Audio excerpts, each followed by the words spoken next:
მე ხა უკვე მე ვიტყოდი რომ უფრო ცუდი მდგომარეობაა იმ მხრივ რომ შეიძლება პირიქით აი ეს ნაციონალისტური სენტიმენტები იქნება ეს თუ რაღაცა რელიგიური უნიადაგზე დამყარებული რაღაცა სენტიმენტების გახო და მასკულინური აუცილებლად რომელიც ესე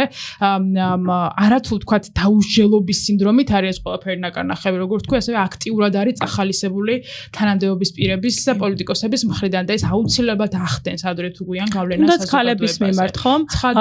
პოლიტიკოსები თქვათ როგორ მოიხსენებიან ქალებს და თქვათ თანამდებობის პირები როგორ ესაუბრებიან ქალ აქტივისტებს, ქალ ჟურნალისტებს და მერე როგორ ესაუბრება თქვათ პოლიცია ან სამართალდამცავი უწყება ქალებს. ეს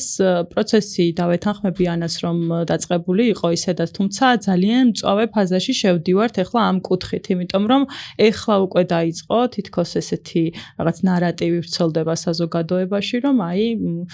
ქალები რაღაცა ცოტა უნდა გაჩუმდნენ, თორე ზედმეტ ლაპარაკობენ, ზედმეტ ხო რასაც უყურებთ, ანუ უფრო აი ის თქვათ პროგრესული მიმართულებები თქვათ, რაც